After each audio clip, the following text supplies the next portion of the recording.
इन्नल हम्दलिल्लाहि नहमदुहु व नस्तईनुहु व नस्तगफिरुहु व नु'मिनु बिही व नतवक्कलु अलैहि व नऊज़ु बिल्लाहि मिन शुरूरि अनफुसिना व मिन सय्यिआति अमालिना मन यहदिहिल्लाहु फला मुज़िल्ल लहु व मन युज़लिलहु फला हादिय लहु व नशहदु अल्ला इलाहा इल्लल्लाहु वहदहु ला शरीक लहु वनशहदु अन्न सय्यदना व मौलाना मुहम्मदन अब्दुहु व रसूलुहु अम्मा बअदु फ़अऊज़ु बिल्लाहि मिनश शैतानिर रजीम बिस्मिल्लाहिर रहमानिर रहीम इक़रा बिस्मि रब्बिकल्लज़ी खलक़ खलक़ल इंसान मिन अलक़ व क़ाल अल्लाहु तबारक व तआला फ़िल क़ुरआनिल मजीद व आखरून यज़रिबून फ़िल अर्ज़ि यब्तगून मिन फ़ज़लिल्लाह सदक़ल्लाहुल अज़ीम। क़ालन नबिय्यु सल्लल्लाहु अलैहि वसल्लम तलबुल इल्मि फ़रीज़तुन अला कुल्लि मुस्लिम व क़ालन नबिय्यु सल्लल्लाहु अलैहि वसल्लम ख़ैरुकुम मन तअल्लमल क़ुरआन व अल्लम औ कमा क़ालन नबिय्यु अलैहि सलातु वस्सलाम। All compliments, all physical prayer and all monetary worship are for Allah. Peace be upon you, O Prophet, and Allah's mercy and blessings. Peace be upon us and righteous slaves of Allah subhanahu wa ta'ala. I bear witness that no one is worthy except of Allah subhanahu wa ta'ala. In the name of Allah, the most gracious, the most merciful। मैं 2 घंटा भी mic पकड़ के कर सकता हूँ, रख दीजिए।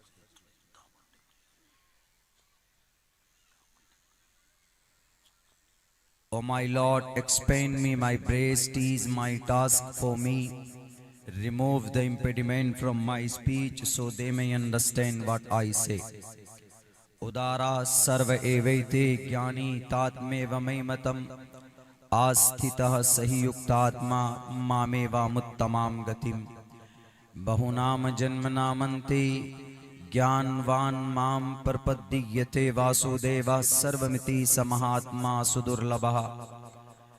रुद्रवो गिरिवा अश्रैत पिशाच प्यारू नाम पर जाम जही अव ब्रह्मा दुविशो जही तुवम तूर्य तरुष्यतः सत्यम विभाजनी। ओम सहनावतु सहनो भुनक्तु सहवीर्यं कर्मामहे तेजस्वनावदीदवस्तु मा विद्विषावहे। ब्रह्मानंतमनादि विश्वकुर्दजं सत्यं परम शाश्वतं विद्या यस्य सनातनी निगम्भिर्दयी। ओम शांति ओम शांति ओम शांति। जनाब सदर मुहतरम, गिरामी कदर मुअज़्ज़ज़ हज़रात उलमाए किराम, इस पिंडाल में बैठे हुए दीनी, ईमानी, समाजी, सियासी, मिल्ली और हमारे सनातन धर्मी भाइयों, नौजवान साथियों, पर्दे में बैठी हुई हमारे समाज की इज़्ज़तदार माँ और बहनों,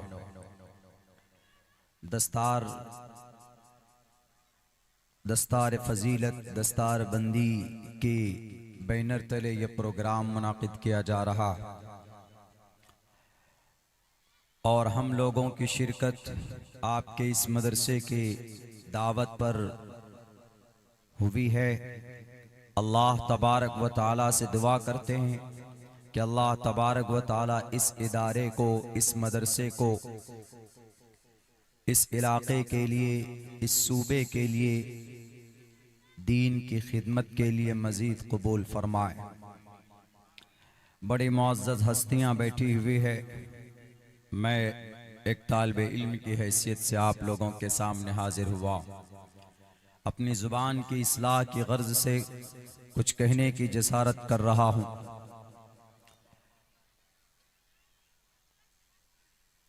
मेरे भाइयों,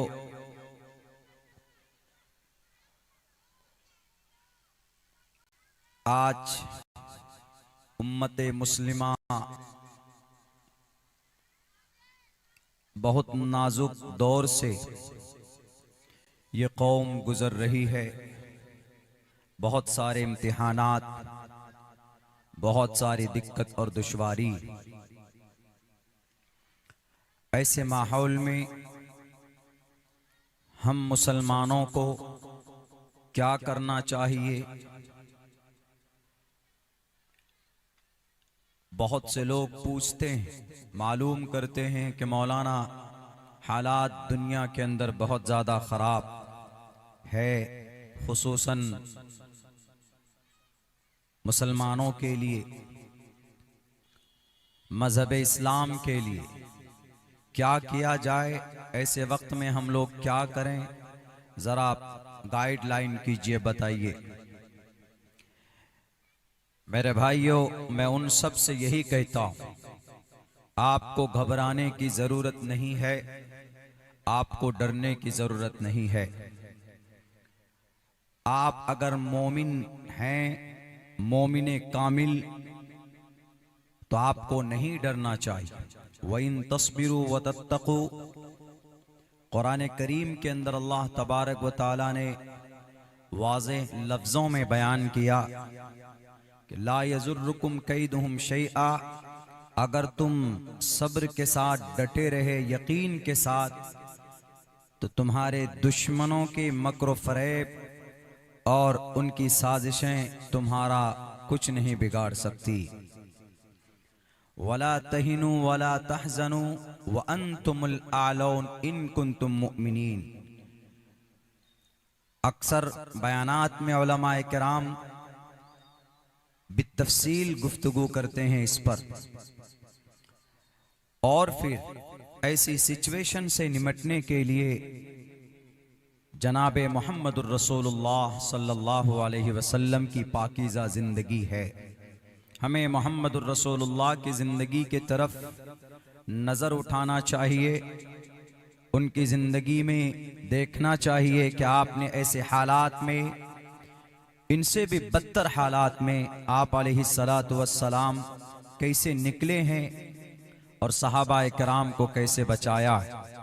हर मोड़ और हर सिचुएशन में अल्लाह तबारक व तआला ने जनाबे मोहम्मदुर रसूलुल्लाह सल्लल्लाहु अलैहि वसल्लम की ज़िंदगी उम्मते मुस्लिमा के लिए एक मशाले राह बनाया। अल्लाह कहता है कुरान में, लक़द काना लकुम फ़ी रसूलिल्लाहि उस्वतुन हसना। मोहम्मदुर रसूलुल्लाह की ज़िंदगी तुम्हारे लिए, उनकी ज़िंदगी में एक उस्वा है, एक रोल मॉडल है। ज़रूरत है उस नज़र से देखने की। कुछ चीज़ें ऐसी है जिनको हम लोग मिस कर रहे हैं, जिनको हम लोग छोड़ रहे हैं, और फिर ये शिकायत करते हैं कि मौलाना ऐसे माहौल में, ऐसे ख़राब वक्त में हमें क्या करना चाहिए। दो तीन चीज़ों की तरफ आलमी सतह की बात करना चाहूँगा, आप लोगों को उधर मदो करना चाहूँगा। मुल्की लेवल की बात नहीं है, आलमी सतह के मुसलमानों के लिए, आलमी सतह के मैसेज के लिए कहना ये चाहता हूँ, अल्लाह के नबी जहाँ पैदा हुए, अल्लाह के नबी को अल्लाह तबारक व तआला ने नबूवत के लिए खड़ा किया। बहुत सख्त और बहुत ज़्यादा जिहालत, दुनिया की सारी बुराई वहाँ पर थी, लेकिन अल्लाह ने मोहम्मदुर रसूलुल्लाह को 40 साल की उम्र में बर्पा किया, नबूवत दी, आप अलैहिस्सलातु वस्सलाम को पैदा किया। 40 साल के बाद एक पैगाम दिया कि ए मोहम्मद, तुम्हें यहाँ पर काम करना है, तुम्हें यहाँ के हालात को बदलना है। तो सबसे पहला पैगाम अल्लाह की तरफ से मोहम्मदुर रसूलुल्लाह के पास कौन सा आया? वो पहला पैगाम इबादत का नहीं था, रोज़े का, ज़कात का नहीं था, हज का भी नहीं था, बल्कि कोई ऐसा ऑर्डर नहीं था जिससे इबादत कराना मकसूद हो, बल्कि अल्लाह तबारक व तआला ने कहा कि ओ प्रोफेट, ओ मोहम्मद, इक़रा बिस्मि रब्बिकल्लज़ी खलक़, पढ़ो, तुम्हें पढ़ना है। तुम्हें तालीम हासिल करनी है, अल्लाह के ज़ात को समझना है, अल्लाह के वहदानियत को पहचानना है, जिसने तुम्हें मनी के कतरे से खूबसूरत शक्ल देकर दुनिया के सबसे बेहतरीन मखलूक बनाकर इस धरती पर भेजा है। लक़द खलक़नल इंसान फी अहसन तक़वीम। मनी का नापाक कतरा नापाक है, आपके बॉडी में लग जाए तो जब तक आप नहीं धोएंगे तो आप पाक नहीं हो सकते। इंसानों की हकीकत यह है कि मनी के नापाक लोथड़े से इंसानों को बनाया गया। शुरुआती प्रोसेस वहीं से किया जाता है, तब एक खूबसूरत इंसान बनाया और खूबसूरती की सर्टिफिकेट भी अल्लाह ने कुरान करीम में दिया। लक़द खलक़नल इंसाना फी अहसनि तक़वीम। I created you the better structure। आपको बेहतरीन सांचे में अल्लाह तबारक व तआला ने पैदा किया है। उसके बाद फिर सुम्मा रददनाहु अस्फल साफिलीन। लेकिन आगे बहुत ज्यादा खतरनाक वईद भी है। ढंग से रहे तो ठीक है, नहीं तो सबसे पस्ती में अल्लाह तबारक व तआला तुम्हें डाल देगा और डाल दिया। पहला मैसेज क्या है अल्लाह के नबी को अल्लाह के तरफ से? सबसे पहली वही, सबसे पहला ऑर्डर मैसेज पढ़ने का है। इक़रा, क़रा यक़रउ क़रअन, इसी से अल फ़ाइलु मिन्हु क़ारियुन। क़ारी पढ़ने वाले को कहा जाता है। क़ारी, क़रा यक़रउ क़रअन, पढ़ो।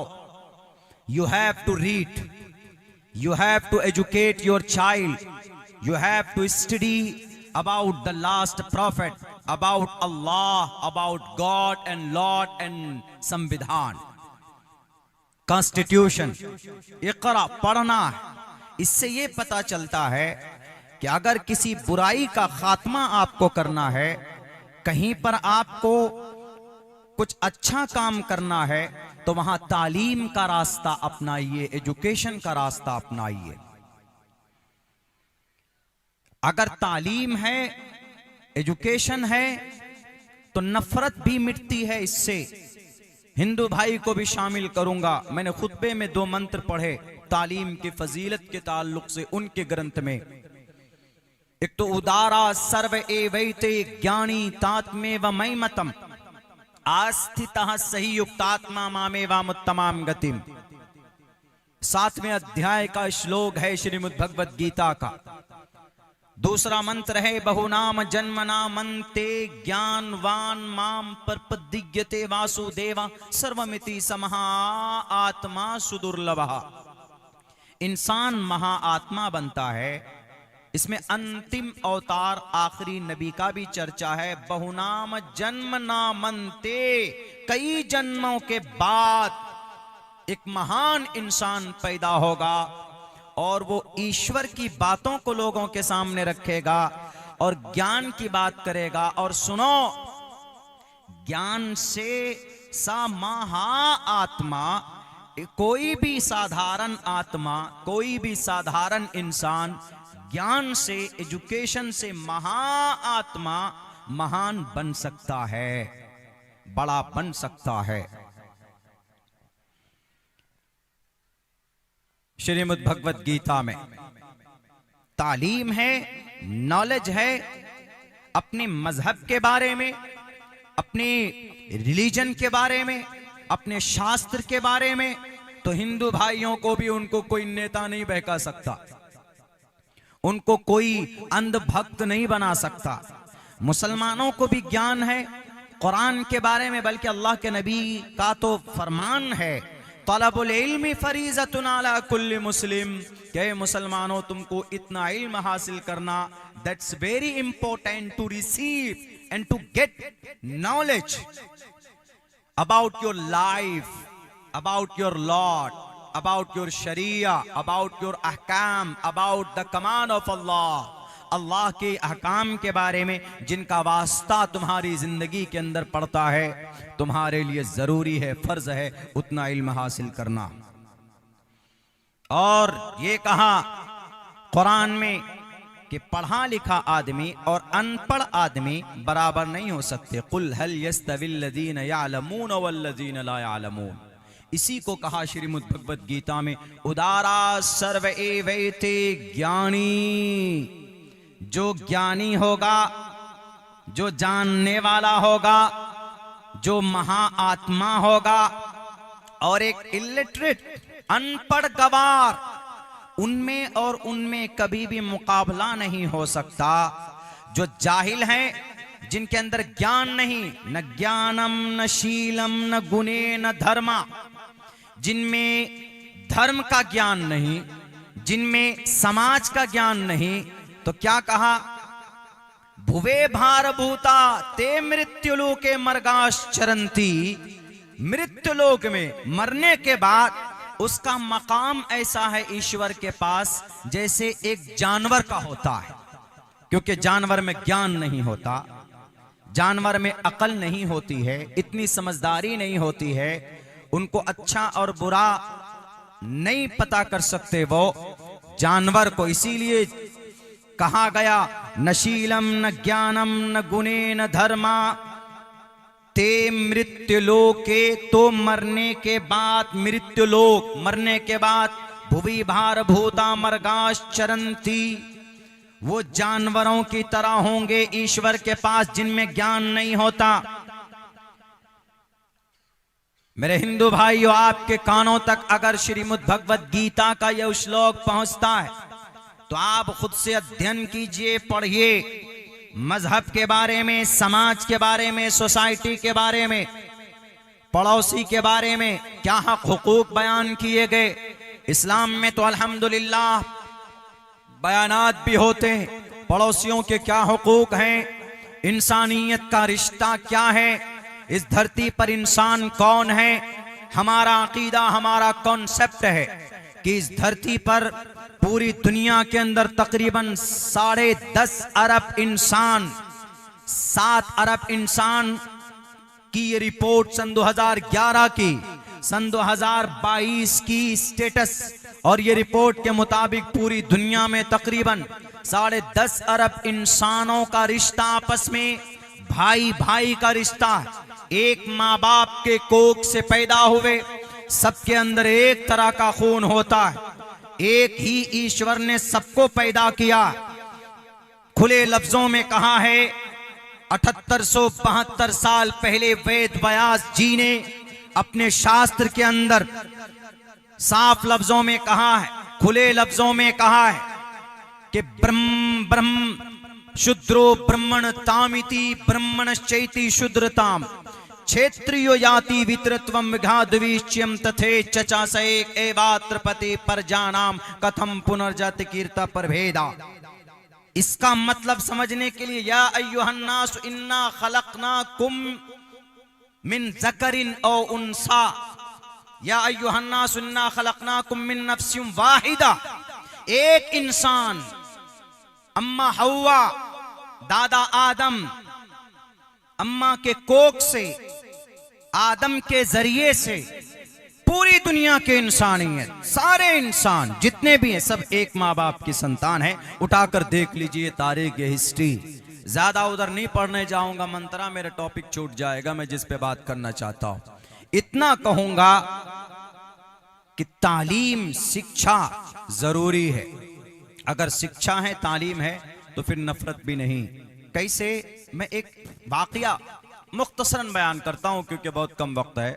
टॉपिक जो हमने छेड़ा है, जिस पे मुझे बात करनी थी, तो उस पे कम से कम बहुत टाइम चाहिए, लेकिन 1 घंटे में बात समेटनी है मुझसे।